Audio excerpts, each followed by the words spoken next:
Jeshi amekufa. Mama wamemalizana na yeye. Mapema. Consideration.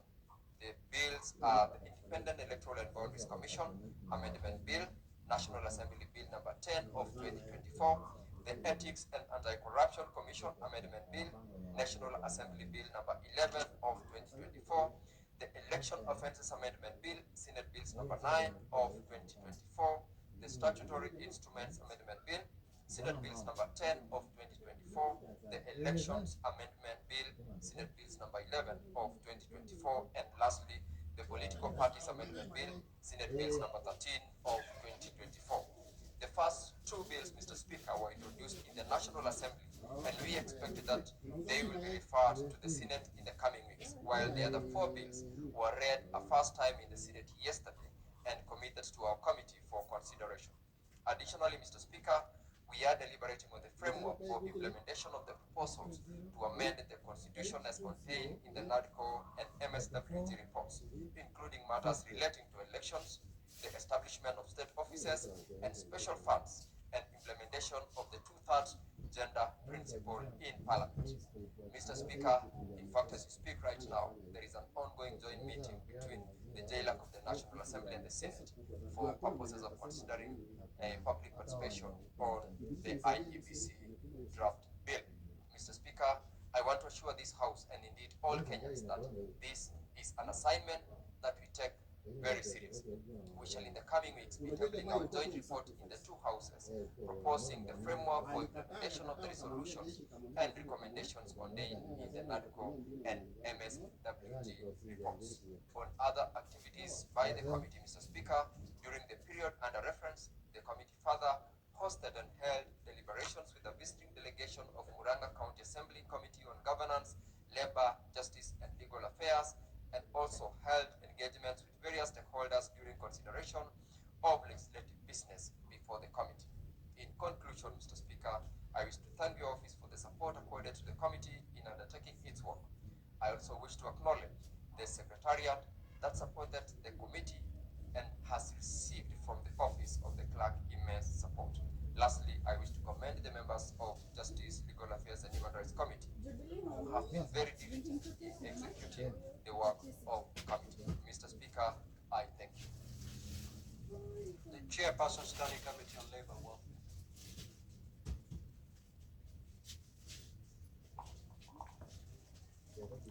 Mr. Speaker, sir, I rise pursuant to Standing Order 56(1)B of the Senate Standing Orders to make a statement relating to the activities of the Standing Committee on Labour, Social Welfare for the period commencing 1st January 2024 to date.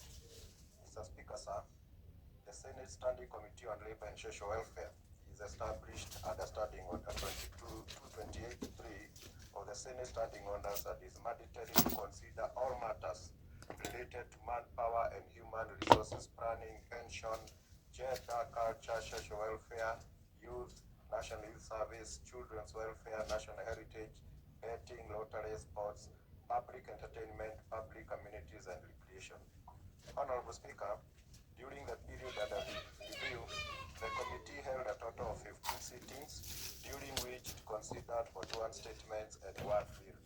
The committee did not consider petition during this period, as it concluded and tabled reports on all the 6 petitions committed to the committee in the second session. Honorable Speaker, 29 statements were ongoing from the previous reporting period, and 12 statements were sought from the committee during the current period. The committee considered and concluded 4 of them and is currently considering the remaining ones. In considering the said statement, the committee considered the statement through physical sitting with stakeholders and the respective senators who made the request.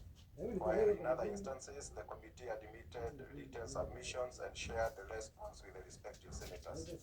Honorable Speaker, the committee received a response of the statement sought by Senator Samson Chelgai MP on the implementation of the report on a petition on alleged fraud by First Choice Recruitment and Consultants Agents Limited, and shared it with the senator. This is a matter that the committee is still actively pursuing. Honorable Speaker, the committee is currently sending out reminder letters on its pending statements and has scheduled meetings on some of them as follows. A, on Thursday, 25th April 2024, the committee will meet with the Teacher Service Commission and the management of the Kenya National Union of Special Needs Education teachers on the statement sought by Senator Christo Asige MP regarding the registration of teachers with disabilities by KUSNET. On Tuesday, 30th April 2024, the committee will meet with the National Treasury on the statements regarding the payment of one-off honorarium to former councillors by Senator Enoch Wambua MP and the statement regarding the delayed payment of the Kenya Railways pensions by Senator Mwaruma Jones MP. On Thursday, 2nd May 2024, the committee will meet with the management of the National Fund for the Disabled of Kenya on the legal structure and operations of the fund. And on Thursday, 7th, 2024, the committee will meet with the Ministry of Youth Affairs, Creative Economy and Sports on the various statements before the committees. Honorable Speaker, the committee has considered the following proposals and recommended them for publication. 1. The Labor Relations Amendment Bill 2024 by Senator Eddie Okech MP, the Labor Relations Amendment Bill 2024 by Senator Miraj Abdurrahman MP, and the Sports Amendment Bill 2024 by Senator Professor Tom Ojeda MP and Senator Raphael Chimera MP. On bills, Honorable Speaker, during this reporting period, the committee considered the Gambling Control Bill, National Bills number 70 of 2023, and tabled reports on the bill. The committee also considered the Public Service Values and Principles Amendment Bill, National Assembly Bill number 46 of 2022, and tabled its report on the same. Honorable Speaker, the committee is scheduled to hold various stakeholder engagements with its stakeholders, including the Ministry of Public Service, Performance and Delivery Management, State Department of Gender, the State Department of Social Protection, and National Council of Persons with Disabilities on various issues under its mandate. Mr. Speaker, sir, in conclusion, I wish to thank your office and the office of the Clerk of the Senate for the continuous support accorded to the committee in undertaking its work. Lastly, I wish to thank the members of the committee for their commitment and diligence in and contributions during the committee's activities. I thank you, Honorable Speaker.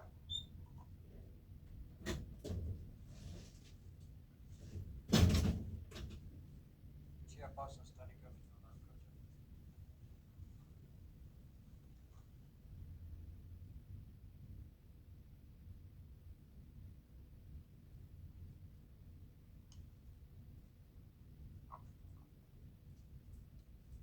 Mr. Speaker, sir, I rise pursuant to Standing Order 56(1)B. The Senate standing orders to make a statement relating to activities of the Standing Committee on Agriculture, Livestock and Fisheries during the first part of that session, that is January to April 2024. Mr. Speaker, sir, The Senate Standing Committee on Agriculture, Livestock and Fisheries established under Standing Order 2283, the Senate Standing Orders, and is mandated to consider all matters relating to agriculture, irrigation, livestock, fisheries development, and veterinary services. During the period under review, the committee held a total of 27 sittings, during which it considered 3 bills, 20 statements, 2 public petitions, and tabled 1 report. Honorable Speaker, during the period under review, the committee did not consider any legislative proposal bills. Honorable Speaker, during the period under review, the committee considered the following 2 bills. A, the Sugar Bill 2022, National Assembly Bill number 34 of 20.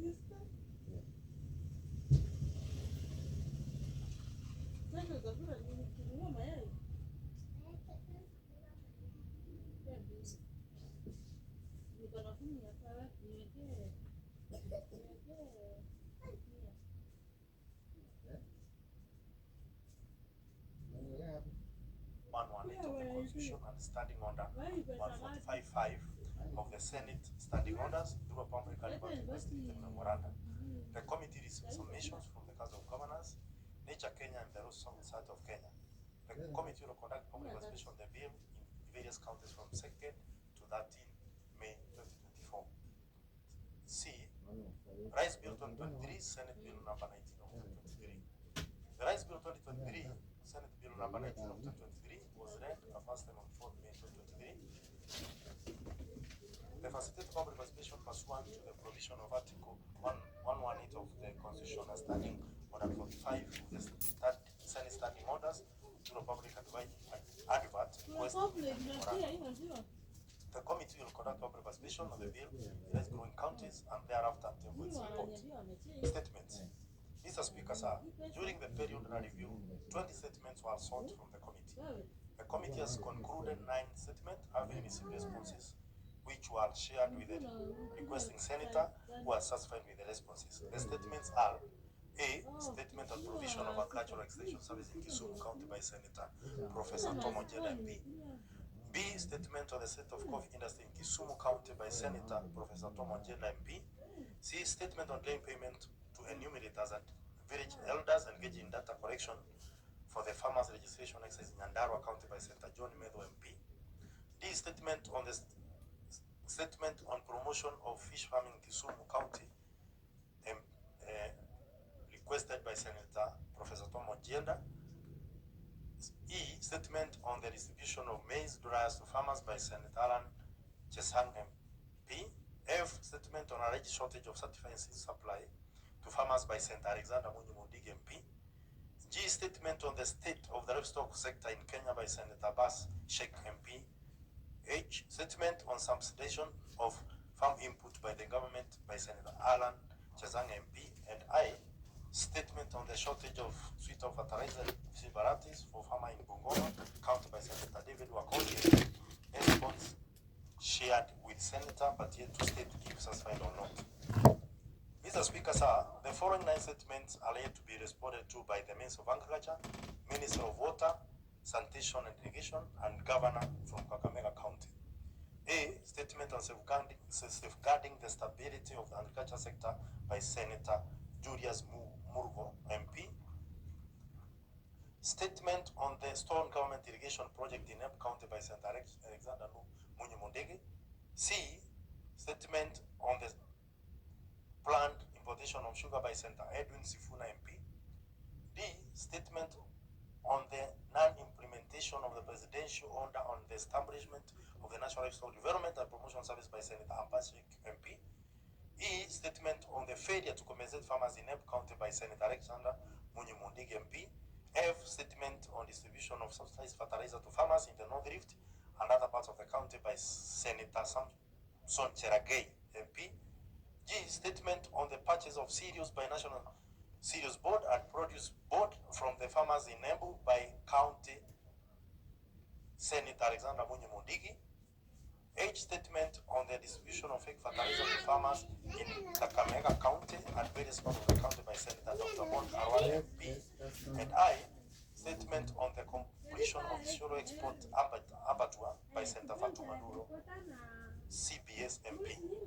Mr. Speaker, sir, the following two statements have been exported and shared with the senators, but the senators are not satisfied. A, statement on the vaccine product zone and distribution at the Kenya Veterinary Production Institute by Senator Mohamed Chute MP. And B, statement on the existence of artificial insemination AI Goat Center in Haiti Domba in Kirinyaga County by Senator Mohamed Chute MP. The committee will hold a meeting with Kenya Veterinary Production Institute to conclude and address the question is in the statement. Petitions.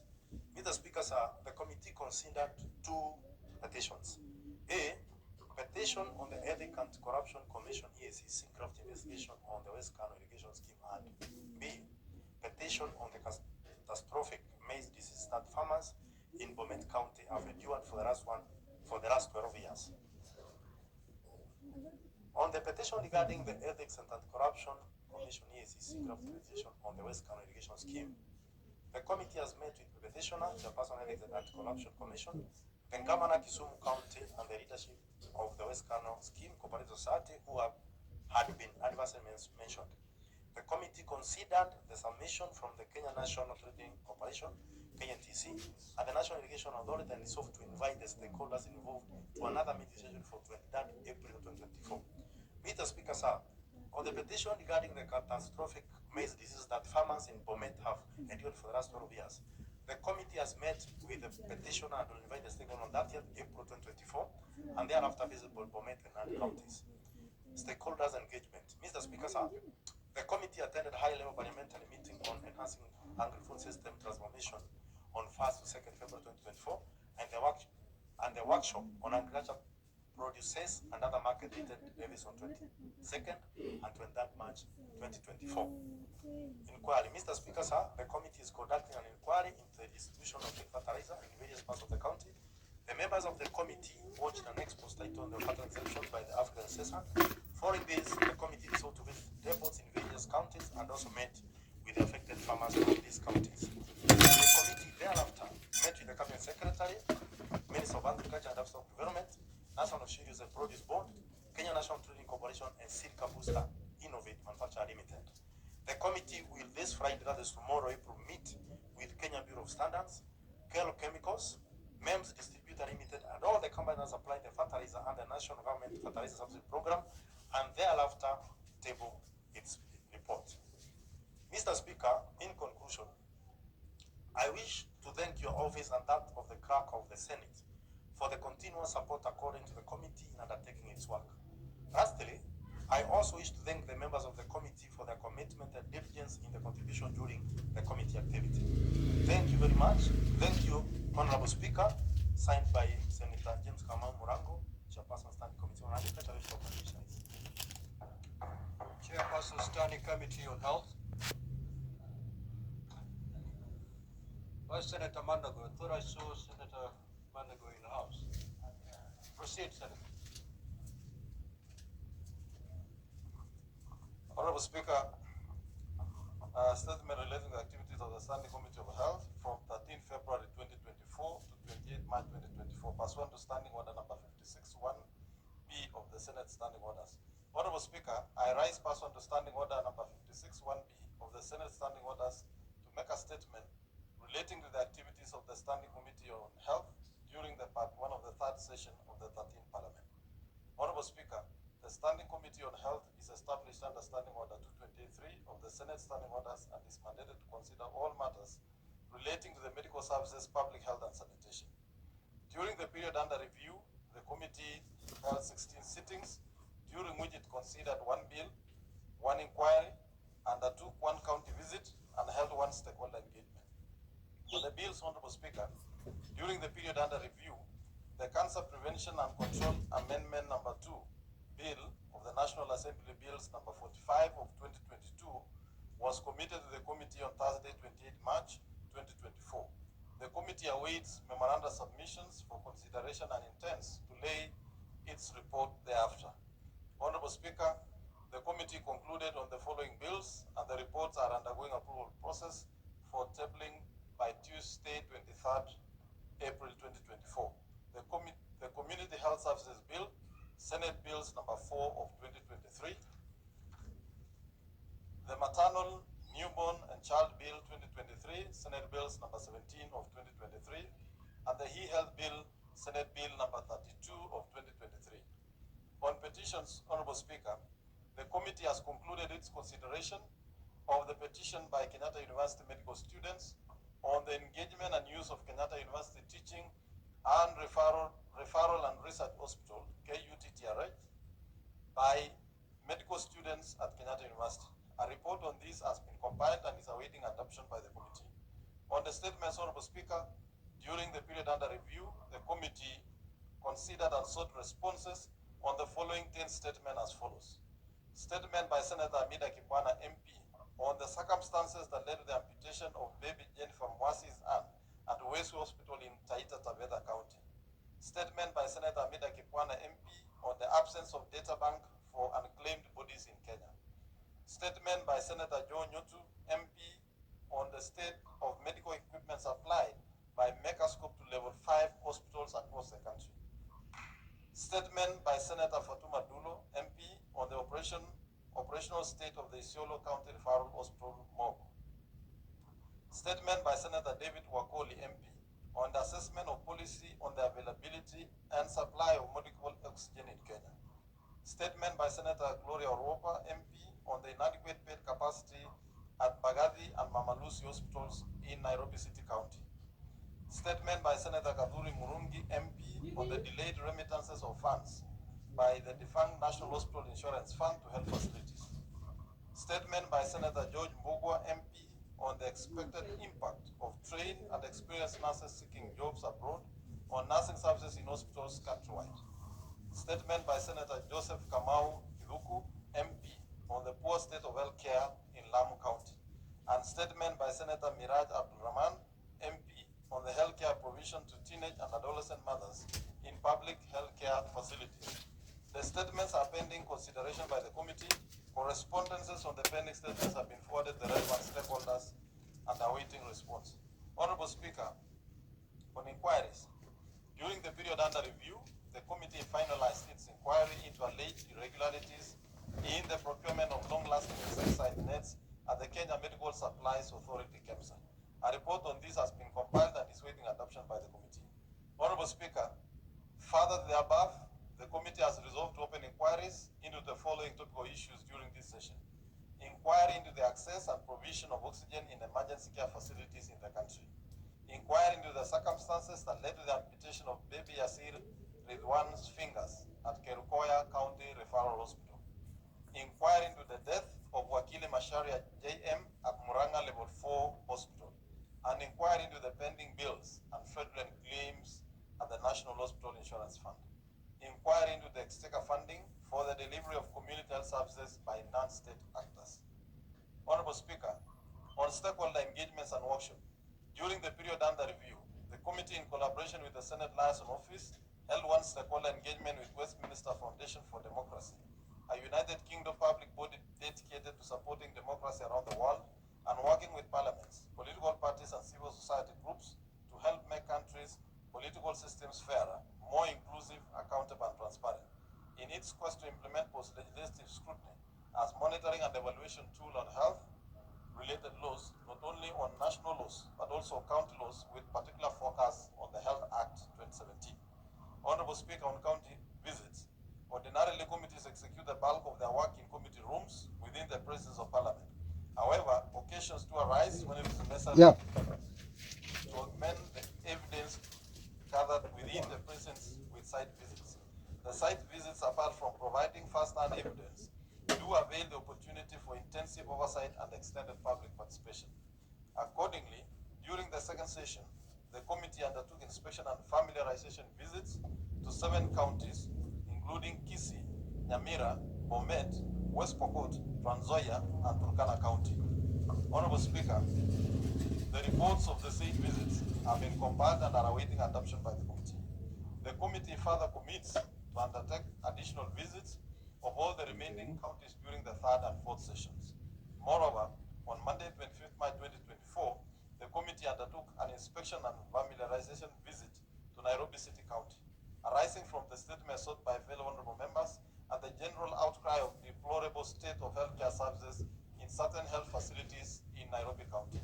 The committee intends to undertake another visit to Nairobi City County and thereafter will present its findings to the House. In conclusion, Honorable Speaker, I wish to thank the office for the support accorded to the committee in undertaking its work, the office of the clerk. I also wish to acknowledge the support of the honorable members of the committee and this House for the support. Thank you, Honorable Speaker. Statements pursuant to Standing Order 52, the Honorable Munyahaji Faki.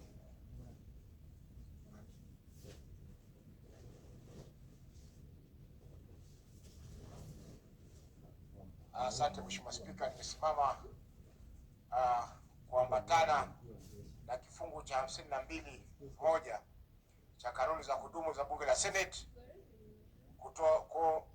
kutoa taarifa kuhusiana na hali ngumu ya kazi na unyanyasaji wa wafanyikazi wa Export Processing Zones, yani EPZ.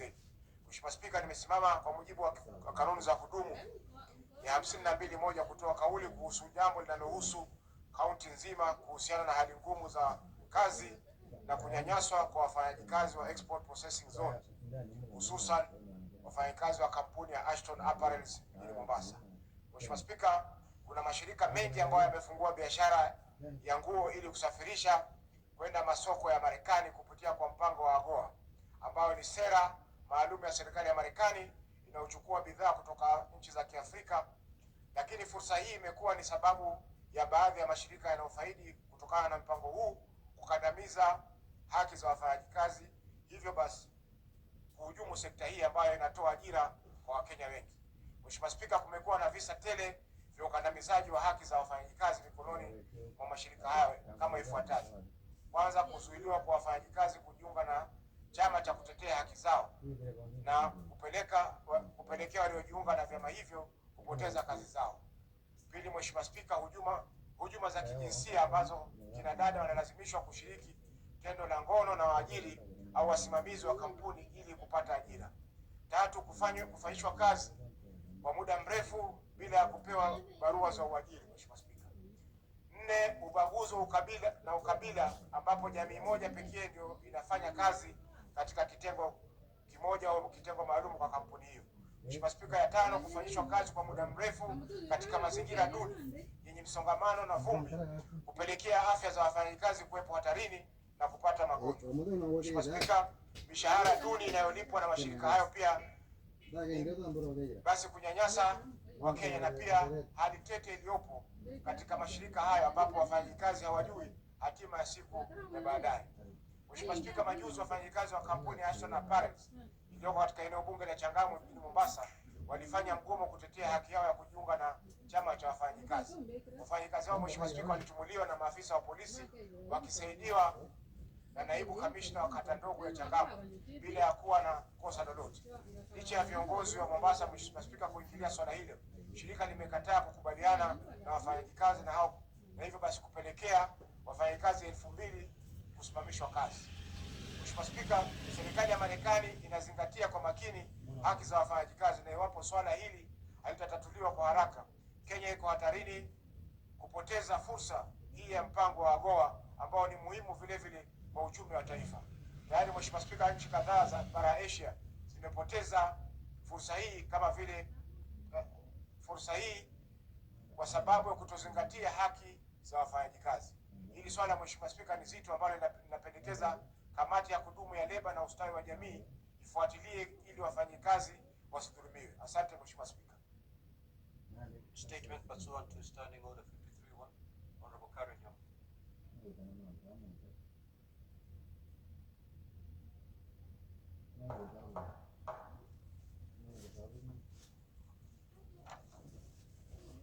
I rise pursuant to Standing Order 53(1) to seek a statement from the Standing Committee on roads, transportation, and housing regarding the traffic congestion in Nairobi City and its environs.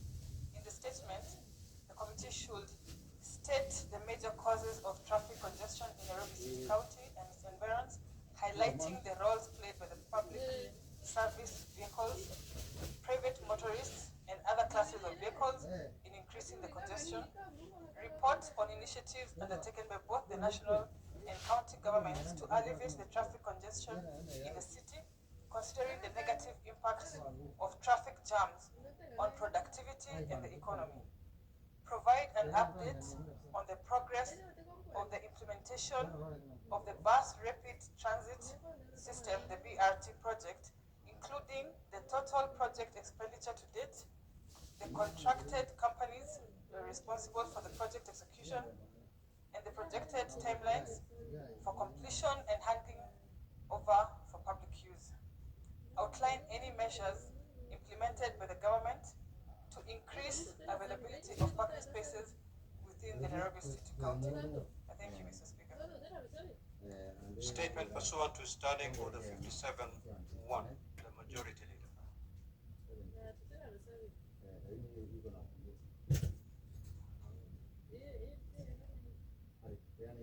My apologies, Speaker. Mr. Speaker, sir, I rise pursuant to Standing Order number 57-1 to hereby present the business of the Senate for the week commencing Tuesday, for the week commencing 23rd of April 2024. Before I present this statement, allow me to use this opportunity to welcome colleague senators back from the short recess period. I believe that we have some time to meet our constituents, spend time with our families and friends, rejuvenated over both the Easter and Ramadan holidays, and are now ready to work for the people of Kenya. Mr. Speaker, sir, at the close of the first part of the third session, 36 bills were pending conclusion in the Senate. Over the last 2 days, 5 other bills were read the first time, and in addition to the one in the order paper today, 42 bills will be pending before the Senate. Out of these bills, 10 bills have been scheduled at order number 8 to 18 in today's order paper.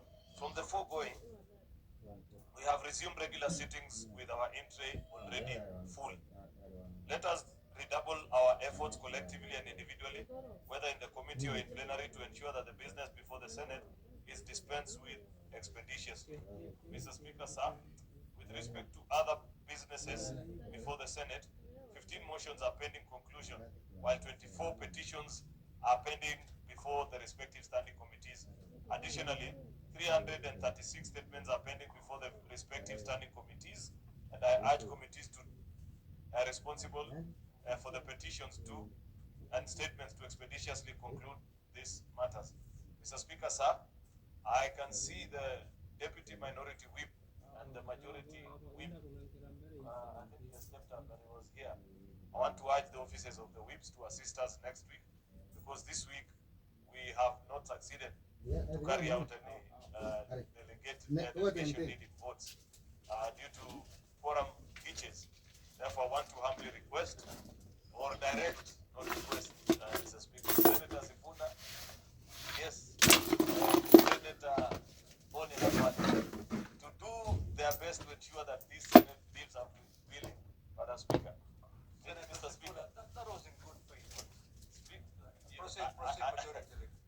I don't want to make another positive comment on Senator Sifuna because I'm not sure whether he will understand or he will challenge me again, Mr. Speaker. At its meeting held on Tuesday, 16th April 2024, the Senate Business Committee approved the next set of questions to be scheduled in the order paper for Wednesday, 24th of April 2024. The summary of the questions at the Cabinet Secretary to appear as follows. Question number 25, the CS for Gender, Culture, Arts and Heritage by Senator James Murango on the establishment of public libraries in 47 counties. Question number 37, to the CS for Foreign Affairs by Senator Dr. Boni Alwale on the welfare of Kenyans working in the Gulf states. Question number 40, to the CS for Foreign Affairs by Senator Ugenda on the obligations of government of Kenya in the to Kenyans in the diaspora who faced arrest, detention, or deportation. In conclusion, Mr. Speaker, I take this opportunity to appreciate all honorable senators for the vigor and display at the start of the second part of the session and to encourage the same spirit throughout this part of the session. I thank you and do hereby lay the statement on the table of the Senate today, Thursday, the 18th of April, 2024. I thank you. Next order. Order number 8, the Land Amendment Bill, National Assembly Bills number 40 of 2022, first reading. A bill for an act of parliament to amend the Land Act, Cap 280.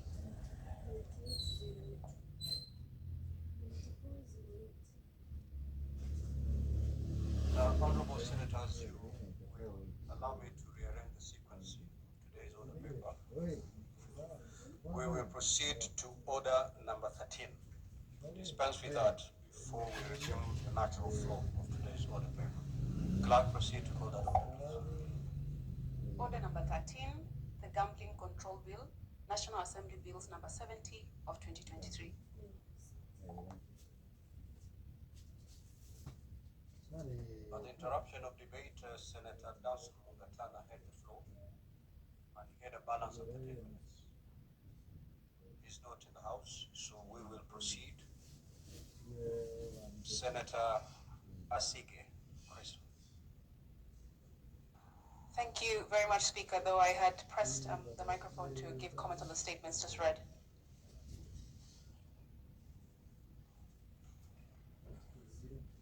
Senator Oroba.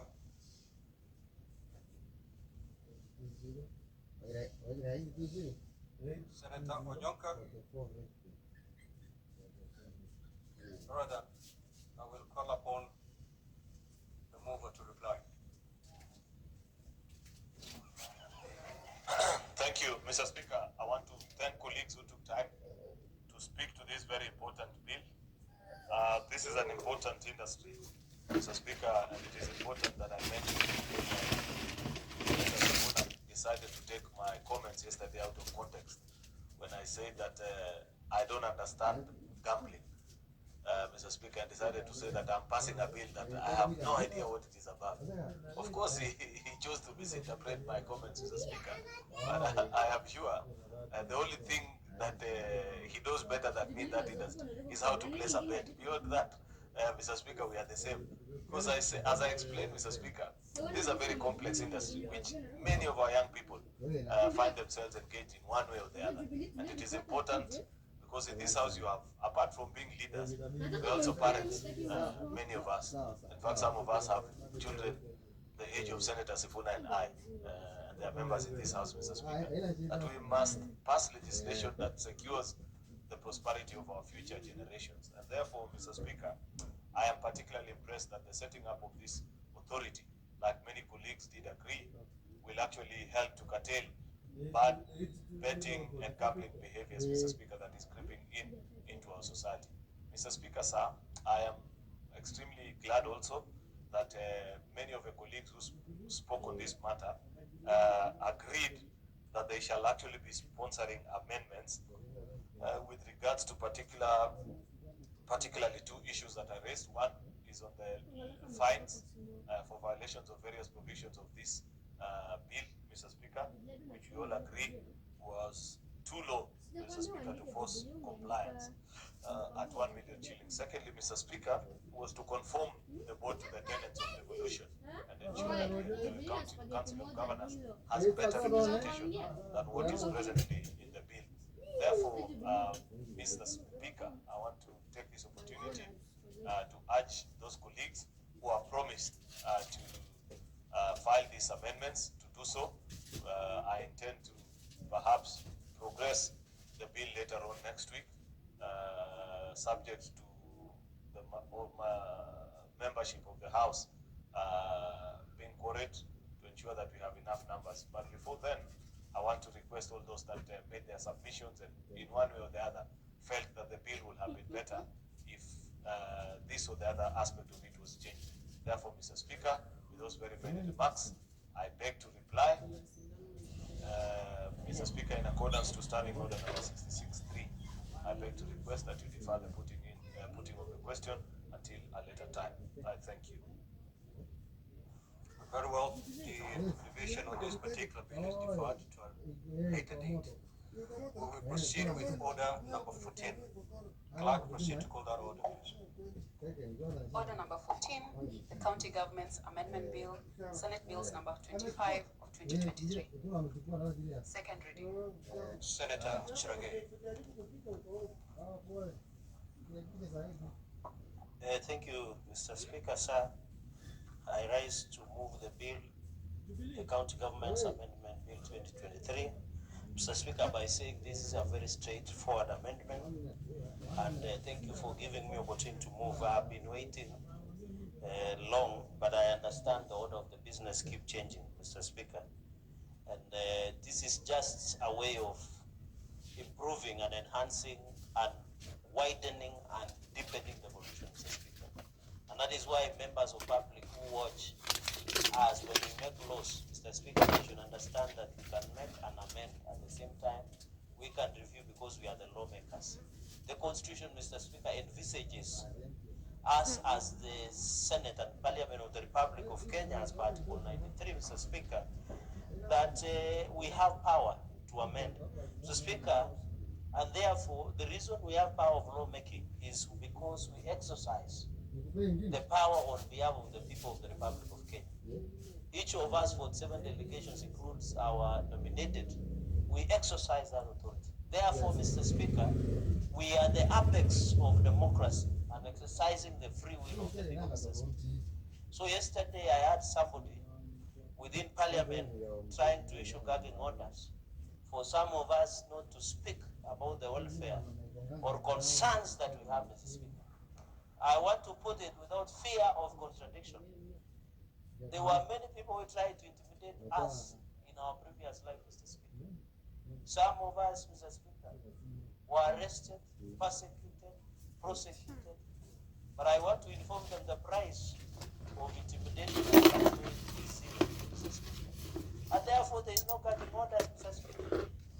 If there is something wrong, if there is no water in the chamber, we have a right because to ask questions about it, Mr. Speaker. You cannot or threaten any member of Parliament with being taken to powers and privileges, Mr. Speaker, for asking what rightfully belongs to them, Mr. Speaker. So I want to call upon, because all of us are brothers and sisters in this house, that if there are gagging orders from you or any other individual from the lower house, Mr. Speaker, then they should inform us in advance. We don't want, Mr. Speaker, to operate with the principle of monkey. Hear nothing, see nothing, and say nothing. Then why are we elected through a democratic process, Mr. Speaker? That is why I must insist, Mr. Speaker, let us always have a conversation on many issues surrounding the running of this Parliament, Mr. Speaker, at any given time. Senator Fernandez, are you making a statement pursuant to Standing Order 52, or you're moving your bill, your amendments bill? Mr. Speaker, I am building the basis of moving my amendment bill, Mr. Speaker. There is no relationship. It is Just, there. just go ahead and move your bill, please. Mr. Speaker, in conclusion, we shall keep asking the questions about the Bunge Towers as long as something is wrong. Mr. Speaker, in the second limb that I wanted to say, and Mr. Speaker, on that note, why are the guilty afraid? Let the people who should carry the cross when they need me. But What is your point of order, Senator Sifuna?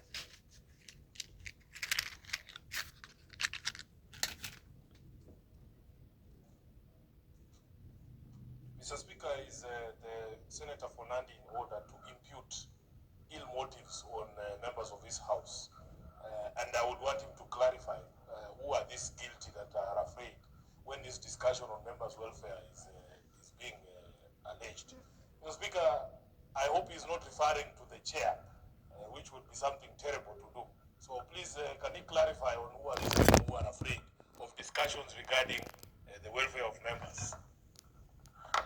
Senator Fernandez, kindly proceed to lay bare the names of those who are guilty. Mr. Speaker, In the event that you cannot, you may proceed to withdraw that particular statement. Mr. Speaker, I didn't look for a time in my life here in the floor that Senator Sifuna would be defending you. But that one being said and done, Mr. Speaker, I didn't mean. I'm one of those who are feeling guilty. Mr. Speaker, Mr. Speaker, it is just a euphemism, is it? A saying, Mr. Speaker, by saying there are people who are, they're afraid, are always, the guilty are always afraid. I didn't mention any name, even the answer can bear. But if it is misunderstood, I withdraw that statement, Mr. Speaker, and replace that people. Why, Mr. Speaker, why is Senator Spooner smiling today? Mr. Speaker, and you know you have been told Uhuru Park cannot be used for political rallies. I hope he's aware. Mr. Speaker, Mr. Speaker, I am replacing by saying everyone within file and rank of running of parliament, including us, even at the level of committee, should be ready to answer questions. That's what I meant, Mr. Speaker. And we are asking these questions for welfare of ourselves, Mr. Speaker. Mr. Speaker, in moving this bill, I want to say our business, Mr. Speaker, our business is just to do the lawmaking. Mr. Speaker, let us do the lawmaking.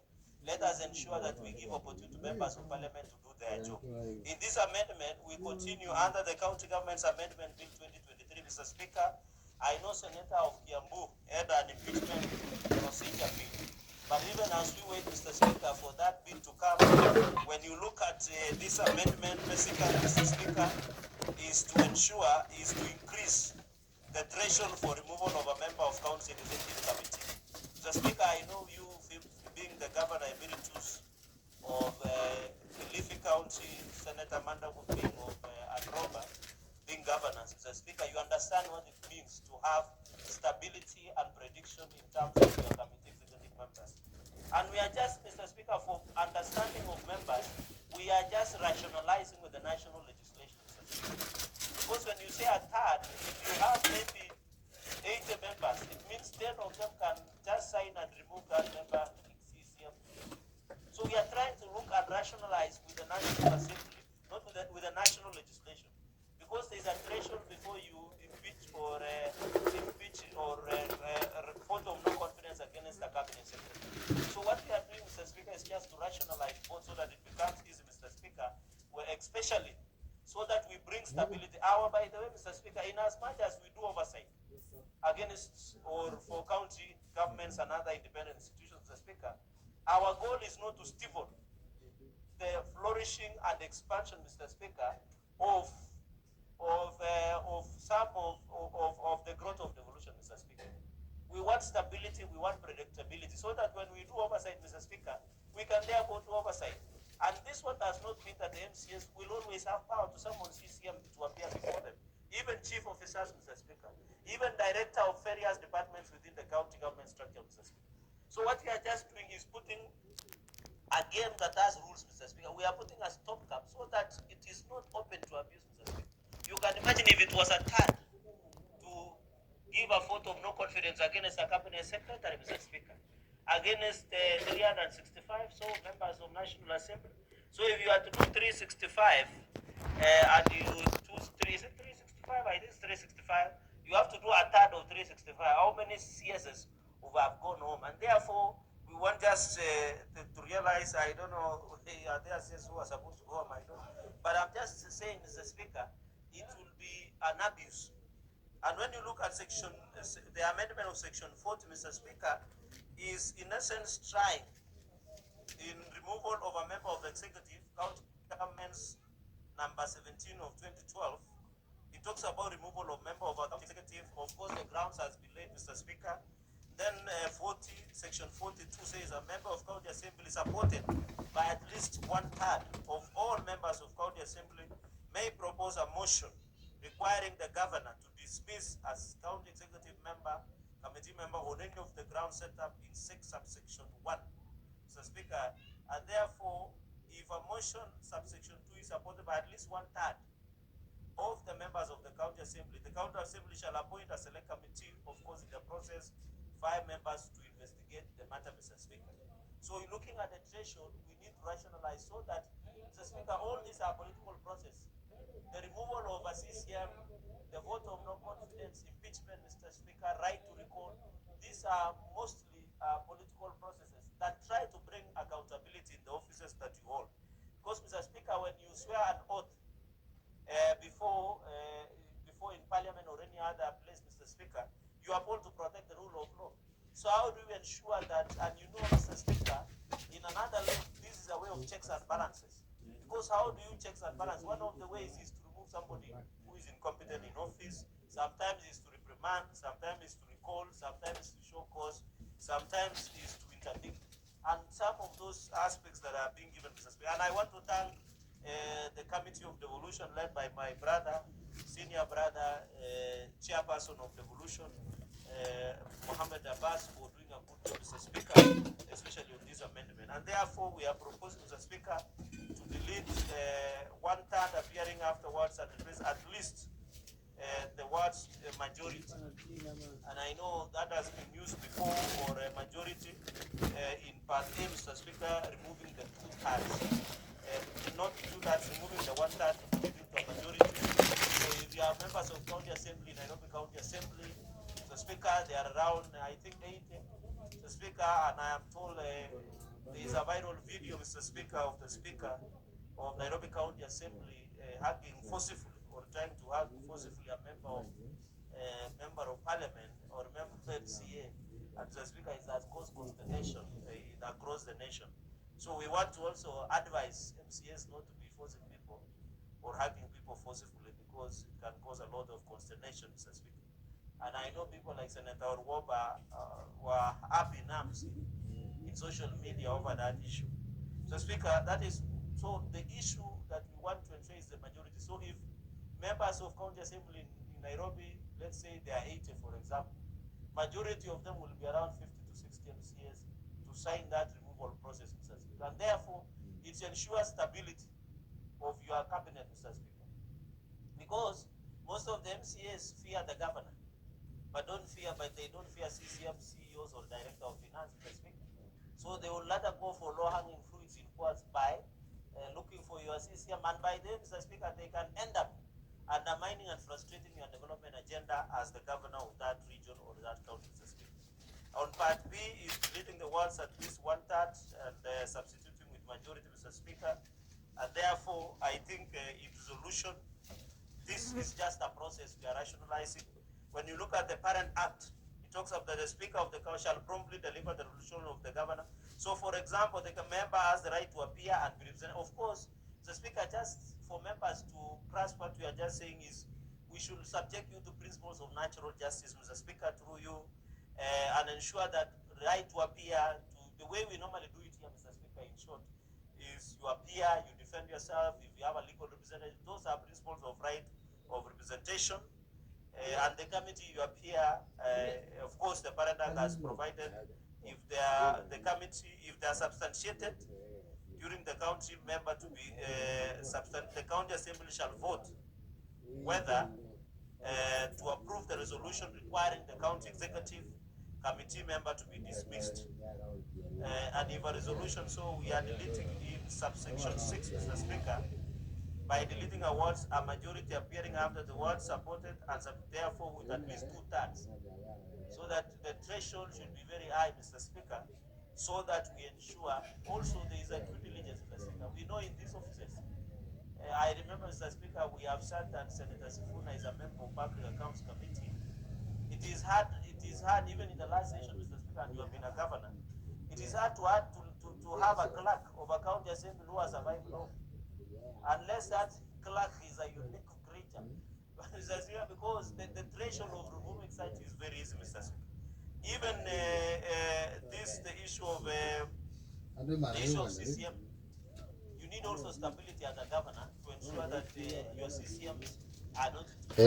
I will tell you a number of county executives, a number of CEOs, a number of directors, as departments within county structure. They always live in fear of being undermined or being targeted. Either political, Mr. Speaker, you are aware, there's a lot of political witch hunting in these offices we hold. It is that members of parliament, to recall them through right of recall is not easy, as many people want to imagine. To recall a member of parliament, both senior learned friends, Senator Faki and Senator Manzo, as it is an Herculean task. I remember, Mr. Speaker, when Senator Maura, the current government spokesman, Senator Millicent Omanga, Mama Miradi, Senator the late, may his soul rest in peace, Senator Brengay, a number of senators during the war in quads under the arrangement of acting Mr. Speaker had been removed by Jubilee. But when they wanted, they had been removed, and yet it was hard to remove them. So you can imagine a recall of an elected person. So our stopgap measure, Mr. Speaker, is so protected that we are not exposed too much as opposed to appointing positions, Mr. Speaker.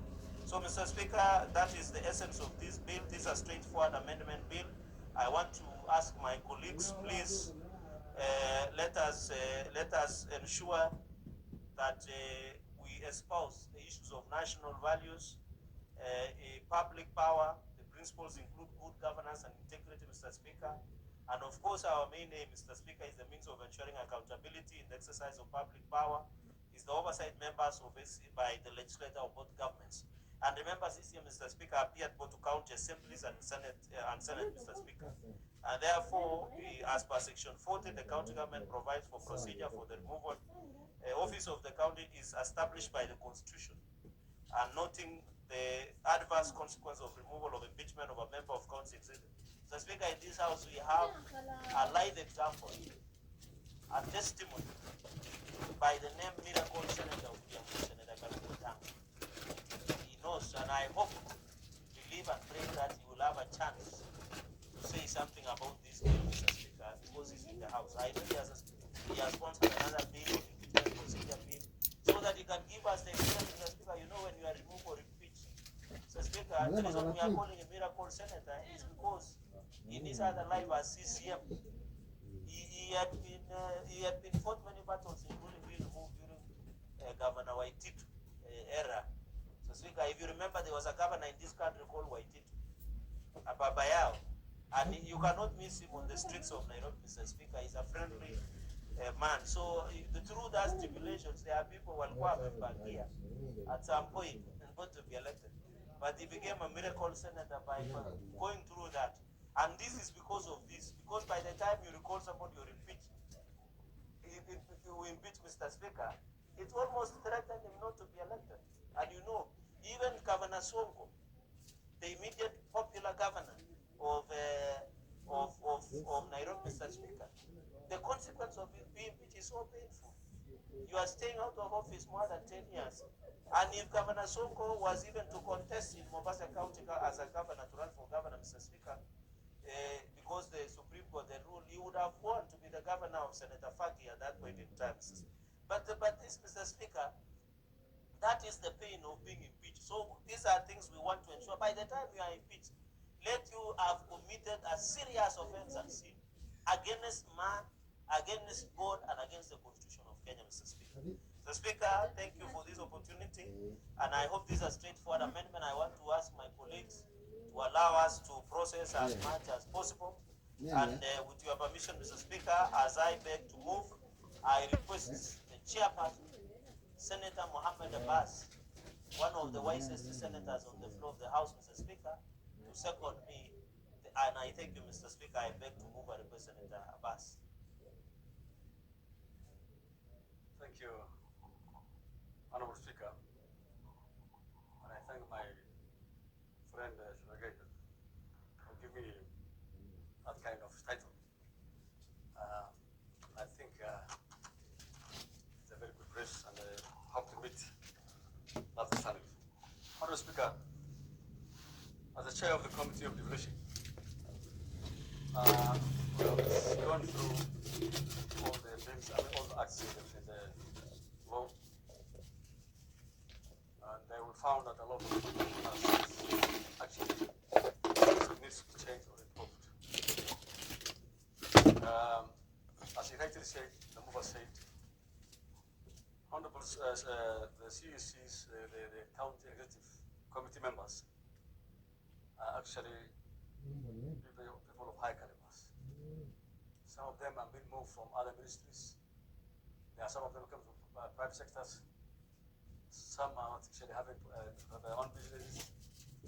But however, when they are appointed, they've been working in an atmosphere of fear and intimidation. But they cannot deliver their work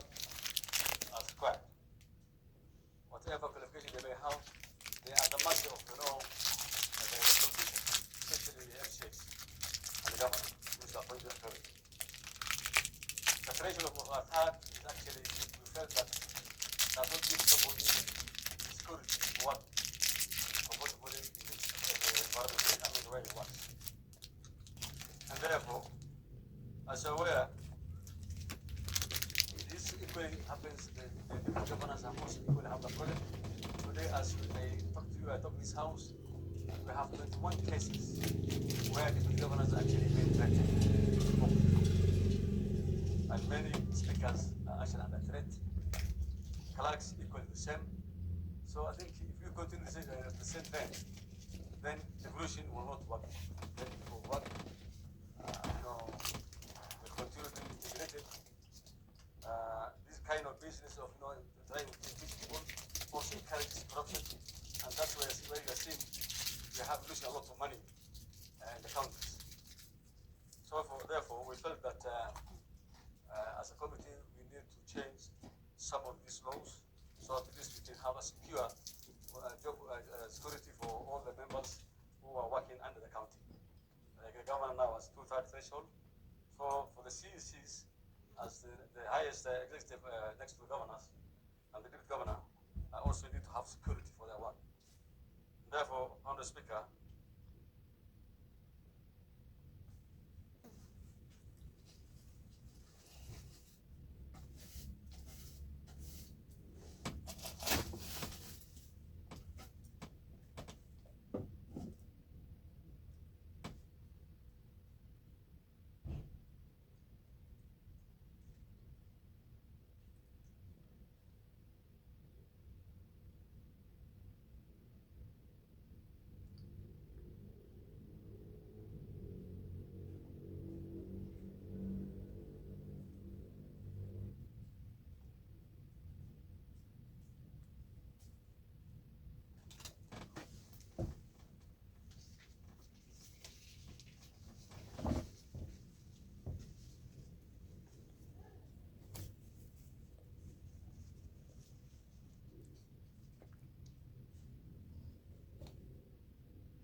from interventions, so that at least they can be able to deliver. And with those few remarks, I beg to second.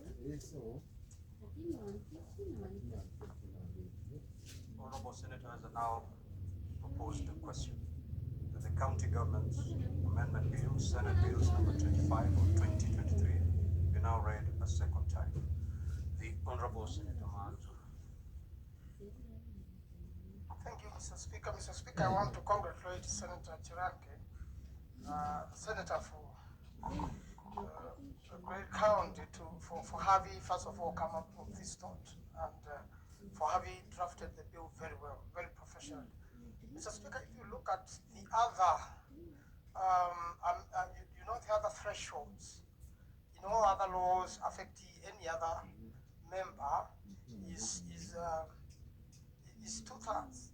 If it is a removal of the president, it is removal of speaker, it is removal of a minister, it's 2/3. But when it comes to the CEC, then it is 1/3. It means even an opposition party in the county can remove a CEC they don't like. It means the majority party in the county can do away with the CEC on just one sitting. And therefore, there is a need to balance or equalize. And even the standard world over is 2/3. And therefore, this really is in line with the world practice and gives protection to any person who gets appointed to a position and then which hand finds them out of that. And an impeachment, Mr. Speaker, is a political process. The moment politics change, it becomes very easy to impeach officers or force them out of office while they've been guaranteed of a job or be able to earn a living. Mr. Speaker, when it also comes to the other procedures like when you want to raise signatures to remove a member of parliament, the law is not clear what will happen to a senator. And unfortunately, currently, we don't have IPC, IPC that will process that. But still, the threshold is high. It is not as low as a far, Mr. Speaker. And therefore, this is a law which we should pass even without an amendment. It is very well drafted, and it is good for the nation so that we can safeguard the rights of other people, and especially employment rights, and safeguard them against political witching. Mr. Speaker, I support. Senator Aaron Cheriot.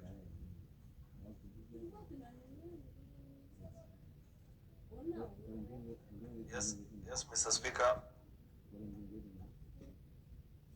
Mr. Speaker, sir, I didn't know that Senator Manzo once in a while can have so little to say on a particular topic. I know him to be a man of many opinions, but today is one such rare occasion. This is a straightforward bill, but I have a problem with it, Mr. Speaker. I have a problem with how we are amending this County Governments Act. In my life here in the Senate over the years, I have seen no less than maybe 10 or 12 amendments to the County Governments Act. And in a practical environment, Mr. Speaker, the application of its contents as an act of parliament is jeopardized by continuous amendment. It's now, I think the only other bill that is amended as many times is the BFM. Nothing else, Mr. Speaker. I wish Senator Cherargei, and this is in order, I agree, if you make the threshold too low, yet the consequences are too severe, then we are not delivering justice. Senator Karugo Thama nearly missed an opportunity to serve the people of Kiambu as their senator on account of just that impeachment. And I don't know what he had done. I don't know whether he was guilty or otherwise. But knowing him as a person, I know chances are must have been politics at play. But if that decision had been left to stand, then he would never have seen the four walls of parliament. An impeachment process is not an easy thing. Mr. Speaker, unfortunately, those to whom that power is given don't treat it with the seriousness it deserves. An impeachment process, the same way it is done in this House, and I have seen more than 10 impeachments in this House, Mr. Speaker. It is just the things you do here as senators is what our MCs do also. And I know members know what I mean when I say the things you do. Now imagine a situation where just the only thing that saves the day here is that you need at least half the members of this House for an impeachment process to go through. The threshold was extremely low in this particular instance. Therefore, I want to agree with the thinking to raise the threshold so that the threshold is a bit higher, and on flimsy grounds, somebody cannot just be removed as a CC, so that people are able to take their duties. You can imagine, Mr. Speaker, with the diversity of our counties, if a member of the county executive committee, for example, was to fall out with MCAs, say from a particular sub-county, on account of a decision that has been taken in the greater interest of the entire county, Mr. Speaker, you know what will happen is that that particular CC, simply on the account of petty little politics, can lose their job, and yet you know up to now we don't have sufficient jurisprudence on what happens when somebody is impeached. In fact, this afternoon I met Governor Sonko, one of the victims of an impeachment process of this House, where it was clearly demonstrated to us on this House that threshold was not achieved at the County Assembly of Nairobi. Yet, like I've explained earlier, there are many things that happen in an impeachment exercise. Senator Makueni knows this because he appeared here as advocate for Governor Sonko in that impeachment hearing. He knows what happened. And I'm not sure how Senator Wambua voted in that one, Mr. Speaker. But you know, Mr. Speaker, impeachments have become political processes, yet they have very serious legal and constitutional consequences. So we cannot afford to just allow that anybody, even this one of Senate, I want to still suggest that we need to exercise our mind better.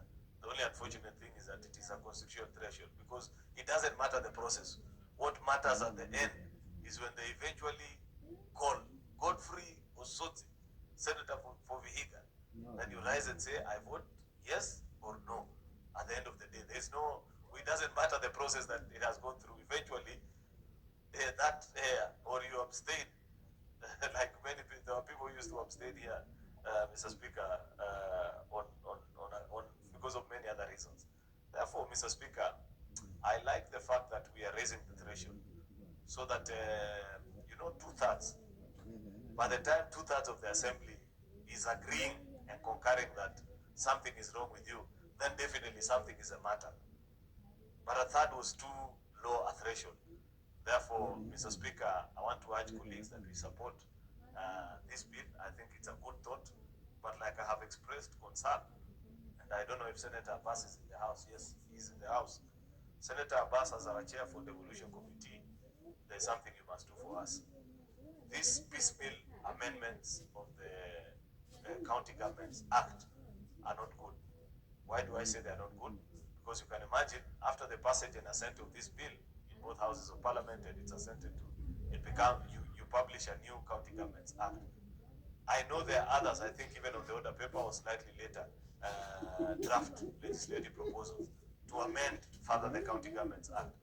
I think it is better if Senator Abbas's Committee on Devolution can go through the entire breadth of that law, and with the experience now that this House has, where we have senators who are former governors, we have governors who are former senators, we have senators who have been MCAs and speakers.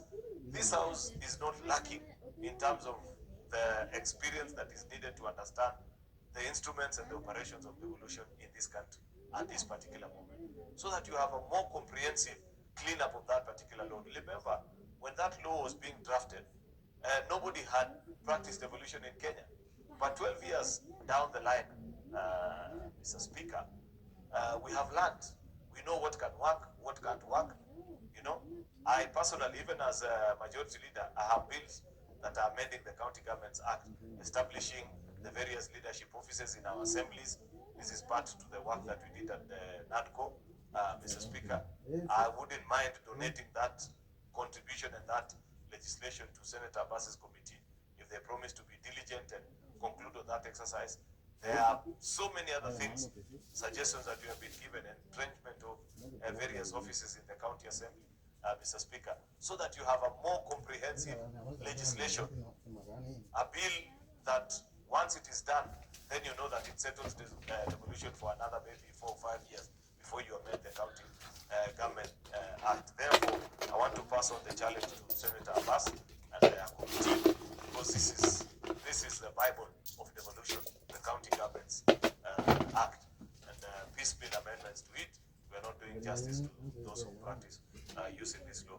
Otherwise, Mr. Speaker, I want to appreciate the industry of Senator Cherargei in proposal of various legislations before the House. I don't agree with him on many other things, especially what he's trying to do with Bunge Towers. I know if there is somebody who contributed significantly in that particular House being there, I am one of those who contributed well, Mr. Speaker, because I served as a commissioner for 5 years, and we did the best that we could under very difficult circumstances. When we found Bunge Towers, Mr. Speaker, there was nothing other than a junkyard. By the time I left the commission, it was standing tall on the skylines of Nairobi. In fact, what Senator Kinyu and Joyce have done is just to apply paint and open the building.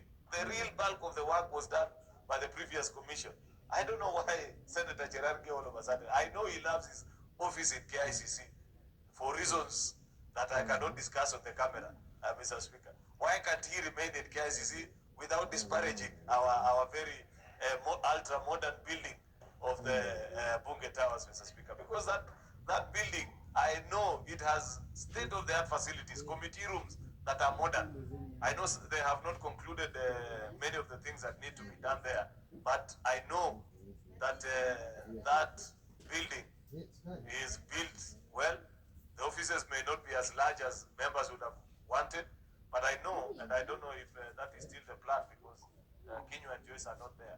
But I know that initially we were squeezing members into those offices, and they have been partitioned by in a way that can easily be moved to provide for space to renovate the current Continental House, so that eventually, now when you have sufficient space, Mr. Speaker, in both Continental House and Bunge Towers, members can have slightly larger offices, not what it is. That was the plan, at least by the time I was in the commission, Mr. Speaker, because Parliament spends close to 400 million each year paying for offices for members. It's not fair to taxpayers, Mr. Speaker. That's why we had to conclude that building so that we knock off that budget. That 400 million can easily be served other pressing needs in the country, Mr. Speaker. Therefore, I agree with the decision of the Parliamentary Service Commission to conclude Bunge Towers. I will be there tomorrow at 8 o'clock to see my work, because I participated in the coming together of that building. There are many things. I know they have a state-of-the-art gym, which I want now. Cherargei, you can run away from not having an office in Bunge Towers, but you must use the gym on that particular floor, because it is extremely useful to all of us and healthy. Therefore, Mr. Speaker, with those very many remarks, I beg to support and urge colleagues to support this legislative proposal by Senator Cherargei. I thank you. Senator Osotsi. Thank you, Mr. Speaker, for this opportunity to contribute to this very important bill on the County Government Amendment Bill 2023 by Senator Cherargei that seeks to amend the current County Government Act so that to enhance the threshold of removal of a member of the county executive from 1/3 to 2/3 of the members of the county assembly. Mr. Speaker, just like my colleagues have said, this is a very straightforward bill, and this is long overdue. I think this bill is popular among the members because we have been having challenges in our counties that members of the executive, county executive, have not been able to carry out their duties very confidently and very effectively, because they are always under the threat from MCAs of being removed from their position through impeachment. So with the enhancement of the threshold, I think that will help them to focus on their job and deliver to the people in those counties. So this bill is very timely, and I also want to support the suggestion by the majority leader. I think it's long overdue for us to also develop the impeachment law, the law on the removal of governors, because we have gaps, Mr. Speaker, and I think it's important we also have to tighten the process. We have seen in some cases, some of the documents that have been brought to us for impeachment, they have not been able to meet the appropriate threshold, and we have rejected those impeachments. So I think it's important for us to have a law that governs the whole process, not just for the governors, but even for the members of the county executive and the people who work below them. Impeachment, to me, impeachment is a good thing, and is also a bad thing. It's a good thing because it keeps the leaders in check, but it's also a bad thing because it can also be misused. And sometimes we wonder why we have so many impeachment motions coming against governors. But for the last, since devolution started, Mr. Speaker, we have not had any single cabinet secretary who has been removed from office via impeachment. We have not had any single president who has been removed from office by impeachment. But we have so many impeachment coming through from counties. I think we need to ask ourselves why. Because some of those guys who have been impeached by this house, they have committed lesser crimes than some of the people who are in the national executive, like cabinet secretaries, but they are left off the hook. So I think we need to be fair to every public servant so that when we exercise our powers of impeachment, that power must seem to have been exercised fairly and effectively. So, Mr. Speaker, this is a timely bill, but even as we seek to enhance the threshold of removal of county executive committee members, I think it's also important for them to perform their roles effectively. Some of the county executive committee members in most counties are not very diligent at their work. They have not delivered in their various portfolios. So we cannot continue sustaining such people, and we make it difficult for MCS to remove them. Because you may find that some of them are very close to the governor. Removing them becomes a problem. So I think we need to look at the both ends. One is we enhance the threshold, but at the same time, how do we make them accountable to the MCS? Because I think our role here, Mr. Speaker, is secondary oversight. But we also need to help the MCS to perform the role of primary oversight effectively. And one way is by making the county executive committee members accountable to the county assemblies. So I am looking at it from both perspectives, and maybe the move of this motion, you need to look at that fact, that on one hand, we are making it difficult for MCS to remove a member of the county executive. On the other hand, we could be encouraging impunity in our counties so that it becomes very difficult to remove incompetent county executive committee members or those who have just refused to do their job for one good reason, that they are friends of the governor. So I think we need a balance. So I support this bill, but on the other hand, I also want to encourage that we look at ways of enhancing primary oversight for MCS. One way is to make sure that these members of the county executive are also accountable. I have seen, like in my county, most of them are called. They are invited to appear before the county assemblies, and they ignore the summons. They ignore the summons. And the MCS cannot do much because these people are friends and relative of some governor. So I think a lot needs to be looked at on that perspective, so that we don't cripple MCS, but also make them effective, but at the same time ensure that we maintain fairness to the county executive committee members. Mr. Speaker, I think we had said at some point that we need to fast track the impeachment law. But every time we finish an impeachment process, we somehow forget about that. I think even as we discuss this, I want to encourage that we have a look at that law so that we have a proper law that guides the process of impeachment. Mr. Speaker, the majority leader has said that we are making so many amendments to the County Government Act. And I think also the the Public Finance Management Act, we are making so many amendments.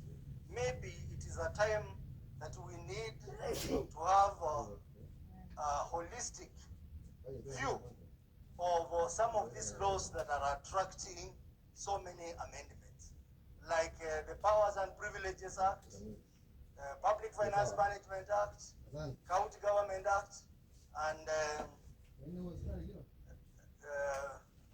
that one I've forgotten, but if I remember, I'll mention. So these laws, we have a proper view of these laws so that we can have a holistic approach and reduce the many amendments which are making the whole thing untidy. Mr. Speaker, on the building, now that the majority leader has talked about it, Mr. Speaker, whereas I want to agree with those members who are saying, I think it is important to question why that project has taken long.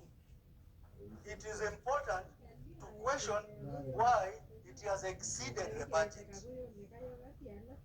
It is important, and these things cannot be swept under the carpet. They cannot be swept under the carpet.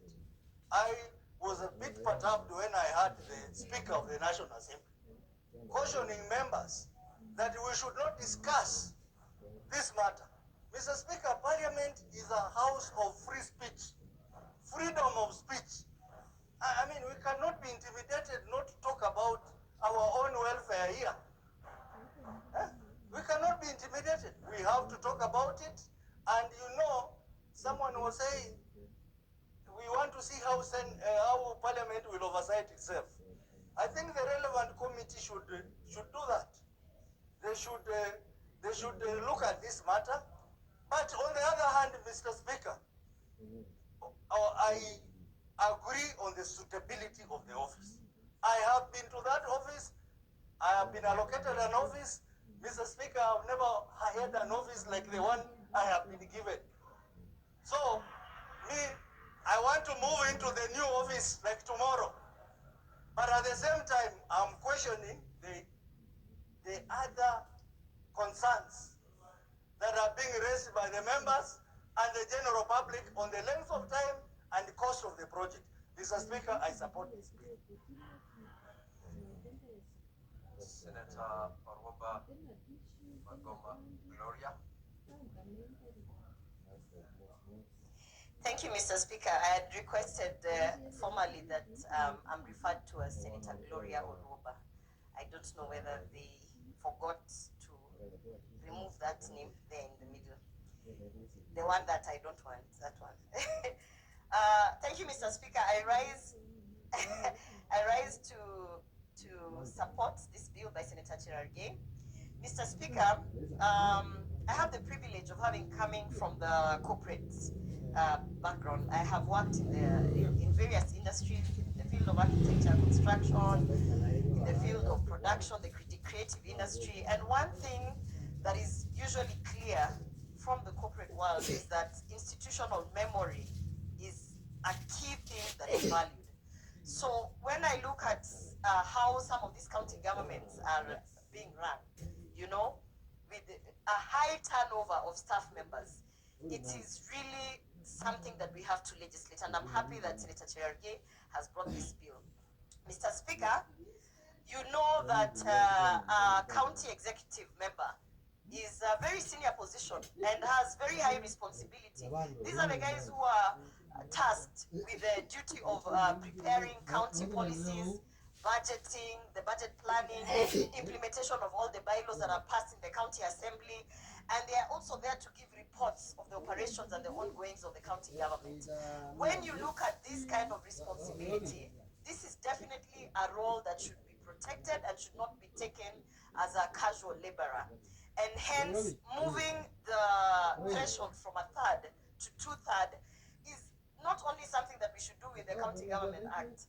This is something that needs to be looked at, because if you look at how we are impeaching our cabinet secretaries, Mr. Speaker, the threshold for the cabinet secretary is a quarter.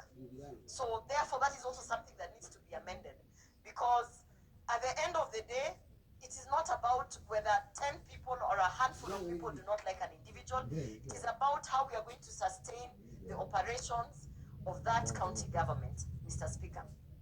If you look at some of the advantages of retaining staff members, and this is now from my experience from the corporate world, you will see that it reduces lost knowledge, Mr. Speaker. It takes a long time for a new employee to come in, build relations, so they can be able to collaborate with stakeholders, and just about the time when they are ready to effectively implement their tasks, then you call for transfers and you call for impeaching of the CECs. Mr. Speaker, that actually has been a big hindrance in devolution. I'm not sure whether this Senate is aware that after we impeached the deputy governor of Kisii County, a county where I come from, it has been such a headache, and a political headache that is, but as well as a continuity headache, because the governor has proposed a name, the governor wants to move on with ensuring that the services are being provided to the people, but you find that because of that impeachment, a lot of issues have actually mushroomed, and we have a section of politicians running up and down in court ensuring that the next deputy governor is not impeached. And so we need to understand that it's not only the impeaching of that particular person in office, but what happens next has a huge effect in terms of the services that are being delivered to the people. Mr. Speaker, it's very sad that up until today, I think we are more than a month after the impeachment, my county, Kisii County, has been unable to swear in the nominated deputy governor. And perhaps, Senator Cherargei, when you're done with this one, I would challenge you, because it seems that you have a history of knowledge in terms of these kind of bills. I challenge you to also bring some amendments that will ensure that once the Senate, which is the upper house, Mr. Speaker, this is the upper house, once the Senate has actually executed a matter as grave as impeaching of a governor or a deputy governor, Mr. Speaker, there should not be all these other legal loopholes that are being explored by rogue politicians to ensure that the people of that particular county, for instance, the Kisii County, do not get the replacement of the impeached individual. In this case, the deputy governor. Mr. Speaker, as this bill is being tabled, one of the things that I think I would have as an amendment is how the continuity of, you're talking about moving it from 1/3 to 2/3. That's okay. We have raised the threshold.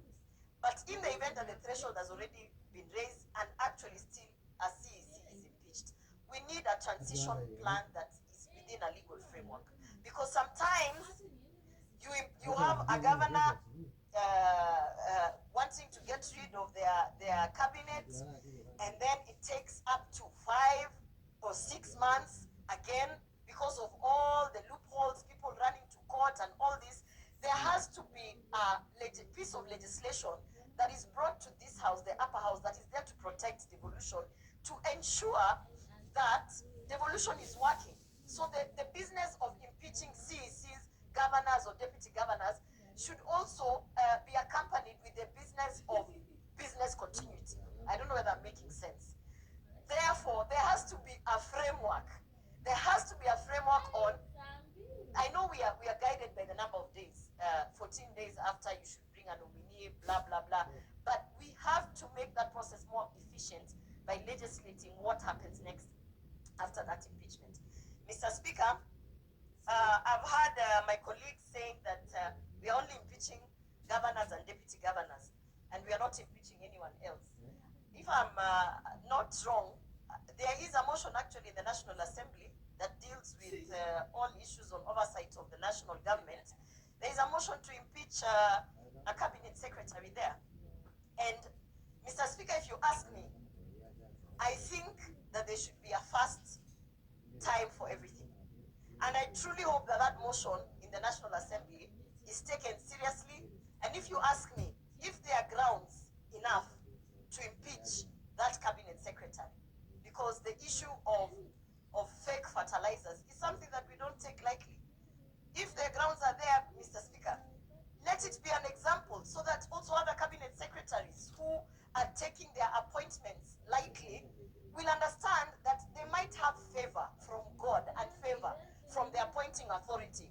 But when it comes to oversight and the National Assembly and the Senate, we are not here to give favors.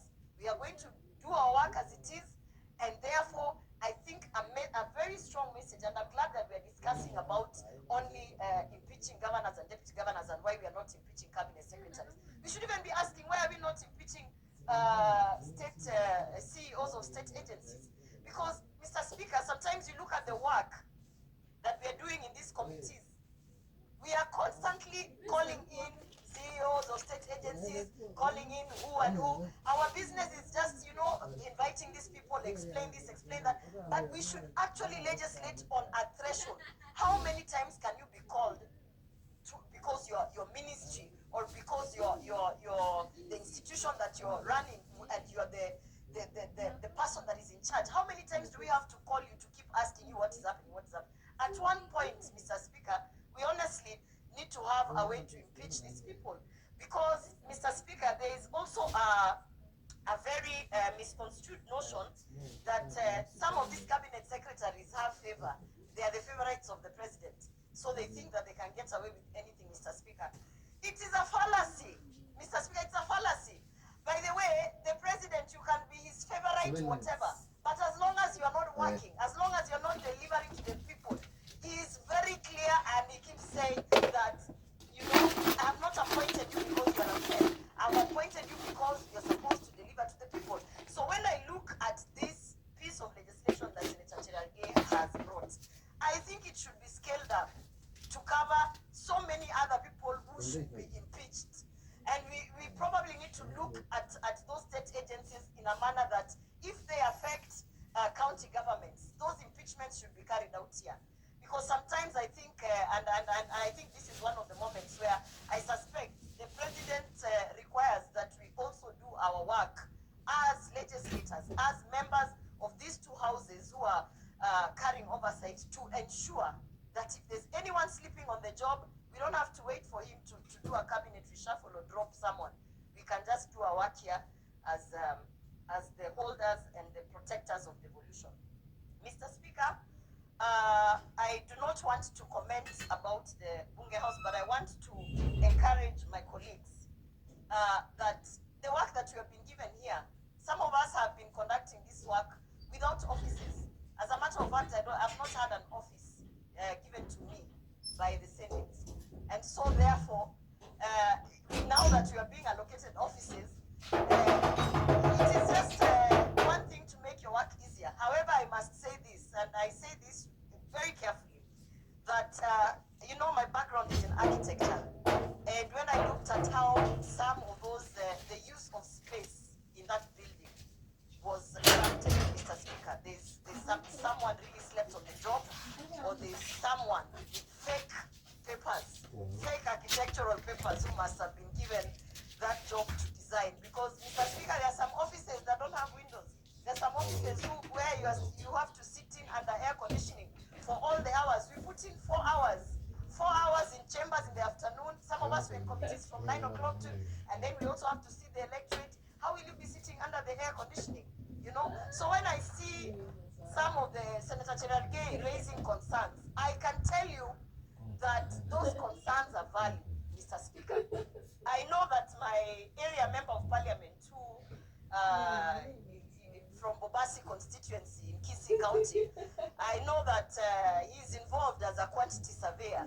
And I can tell you that coming from the field of construction with a background in architecture, we need to literally ask for a proper audit of the monies that were paid to each contractor, from the architect to the quantity surveyor to the person who supplied those lifts, Mr. Speaker. You cannot be waiting for lifts for 15 minutes. Yesterday I was there. I was standing for 15 minutes. I've pressed all the buttons on that floor waiting for a lift. It took me about 15 minutes to get a lift, Mr. Speaker. I can tell you, it is not that we want the soft life, Mr. Speaker. It is just that things must work. Simply that things must work. And Mr. Speaker, I'm very happy to have been allocated an office there. I have seen the office. From a person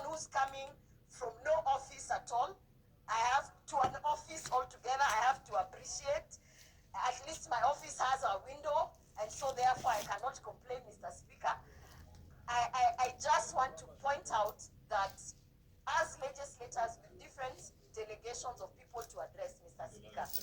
I have a staff that deals with sexual reproductive health and rights, periods and menstruation. And I am sharing an office with a person who has nothing to do with those things. So all my guests who will be coming there with menstruation cups and all those sanitary towels and all those things, she will be forced to interact with those staff members. Why? Why, Mr. Speaker?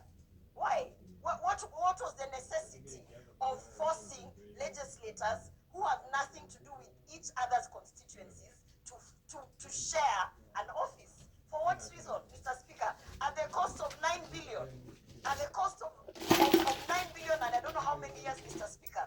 Truly, if we are the House of Oversight, we also must start within ourselves.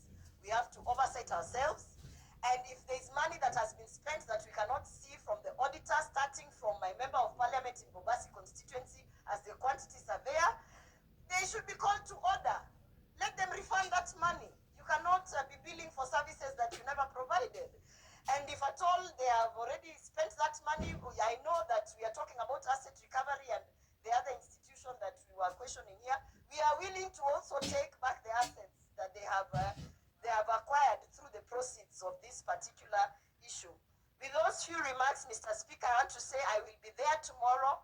I will be there to launch the office because as much as I criticize, as I've said, 20 months plus, you know, I have not had an office, so I'm happy to have an office. Thank you, Mr. Speaker.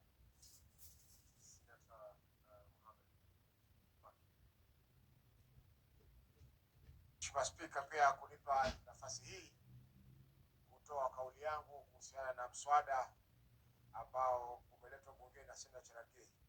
Mheshimiwa Spika, kwanza nampongeza Seneta Cherargei wa Nandi kwa kazi nzuri anayofanya katika bunge hili.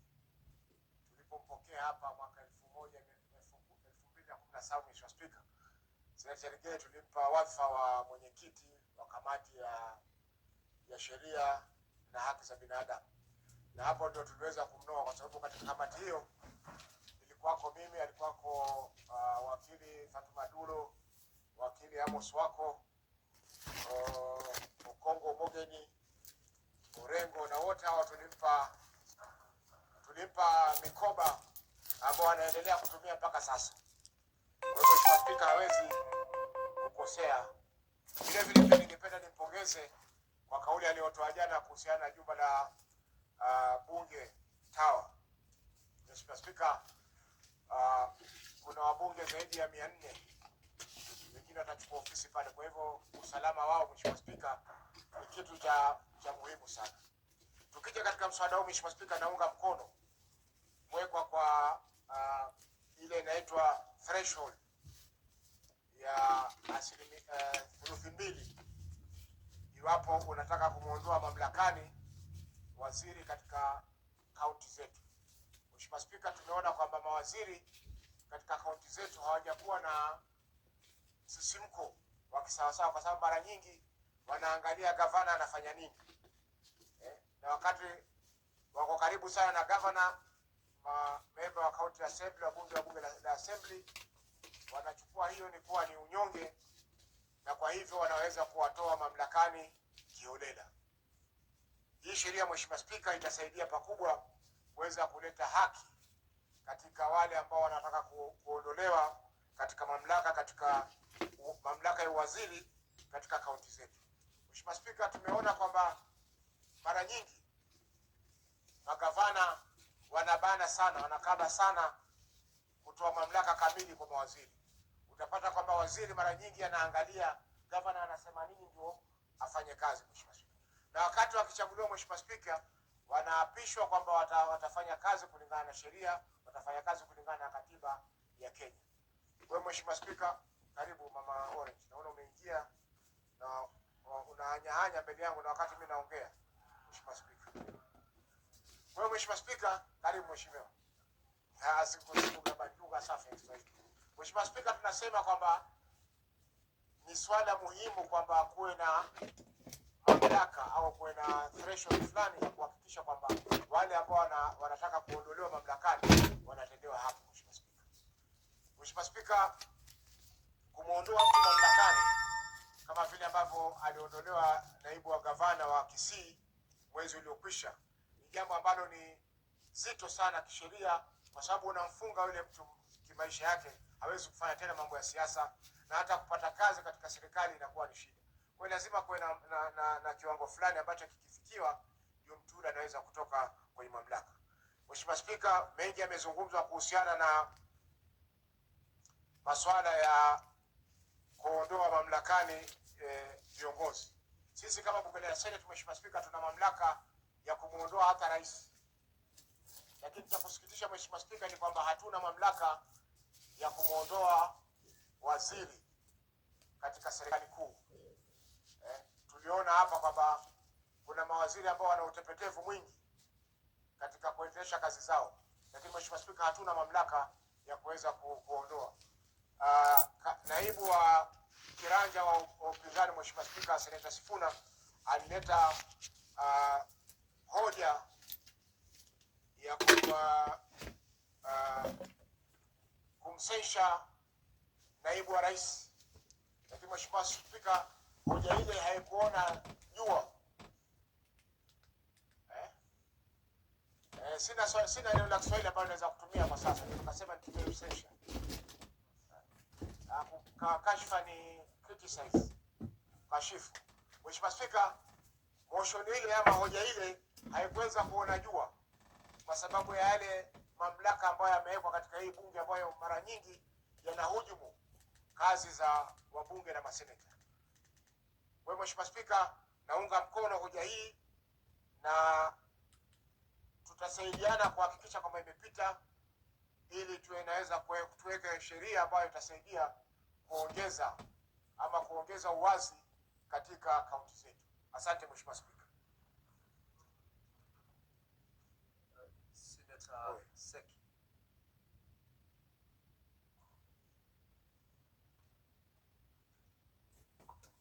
Thank you very much, Honorable Speaker.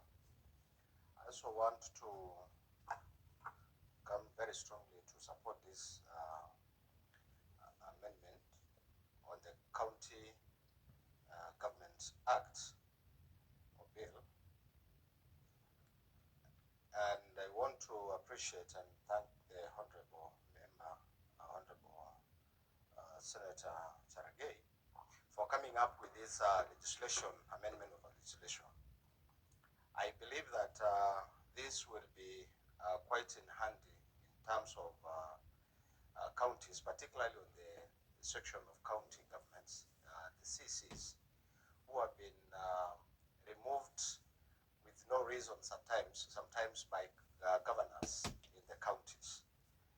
Honorable Speaker, I believe that there are quite a number of litigations and court charges in county governments through removal of these CCs. It has been a big issue, particularly on the pending issues, because it comes in millions of money from counties. Counties being charged by courts for violating this kind of law. But more importantly, I want also to support a number of colleagues who have also supported this motion or even this bill, because it's one of the areas that county governors have really misused. So I want to come very strongly to support this amendment and believe that this brings a stability to our counties and gives CCs reasons to make their independent minds, to think, plan, and even to work without any harassments from county governors. And this brings sometimes even to an extent where people will have tenure of work. They will work without fear. So I think this is very important, and I want to really appreciate, and it is in the spirit of supporting devolution. And the senators, particularly now this House, has reasons to support county governments. And this also brings the issue of performance to CCs and the CEOs even in the county. So I think, Honorable Speaker, this comes in the right time where we want want to strengthen devolution. We have seen quite a number of impeachments which are not necessary. So I think this is the right time. It is a very clear amendment, and we want to see how we can improve further the County Governments Act, particularly on seeing how even the county secretary can be improved so that he has also a tenure of work, so that these governors will not just wake up one day and do their own things in their own offices. These are the offices that has been given, the governor has been given more power to do whatever he wants to, and they literally do almost everything. They give orders from one corner to another without even considering anything, without considering laws that are there. And because of very loose laws like this one, somebody will be will get afraid to make his own mind and his own decision. So I think, to me, I want to support this bill and even this amendment, and request that the other members can continue to support it. Otherwise, it is quite in order to have a threshold which is quite higher than the one that we have of 1/3 to go to 2/3. So I think that is important to note that we support the amendment. Thank you, Honorable Speaker. Thank you, Senator Seki. Senator Kio Ombua.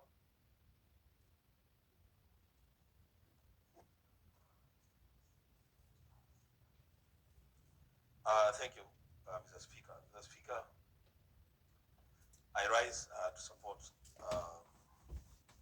the bill sponsored by Senator Cherargei on the threshold for removal of a member of the executive in the county governments. Mr. Speaker, as we support this bill, it should also be noted, the Speaker, as I heard the majority leader say,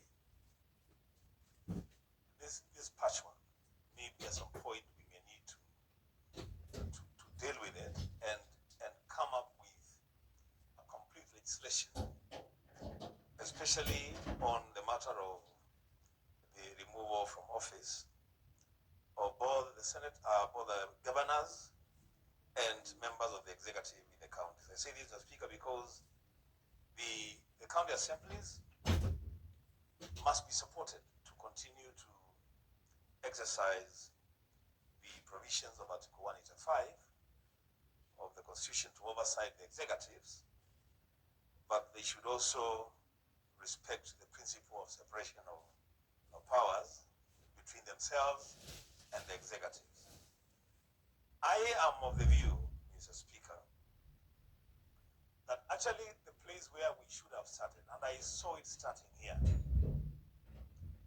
is that on the hearing of the first impeachment motion on the floor of the Senate, the fourth Senate, I saw the majority whip give an undertaking to this House that it was going to be working very closely with the Committee on Devolution to come up with an impeachment bill, an impeachment law. There are senators here who would have wanted to sponsor that bill, but because the whip took the responsibility and said he was going to bring the bill to the floor, those other senators who wanted to do it took a back seat. Mr. Speaker, it is my humble request to the majority whip and the Commission on Devolution to take this matter a little bit more seriously. I say they should take it a little bit more seriously, Mr. Speaker, because we have seen governors go through anguish and pain of impeachment for reasons other than the provisions of the Constitution on removal of governors. There are governors who are out of office today, Mr. Speaker, for extra constitutional reasons. Mr. Speaker, I would dare, because Senator Cheragay, while contributing to this motion, made reference to me and where I stood on the impeachment of Governor Sonko. I want to remind this House and this country that to date, I believe that there were no grounds for the removal of Governor Sonko from office. And that he was removed for other reasons, not because of the breach of the Constitution, but for other reasons. And the Speaker, what has happened is that now a very young leader, very robust, a man of the people, cannot hold public office because he was impeached for extra constitutional reasons. The Speaker, what we are saying is the Committee on Devolution. If Senator Alwale, for whatever reasons, is unable to move fast, let the Committee on Devolution take up this matter and bring a bill so that we debate and put in place proper requirements for impeachment of governors.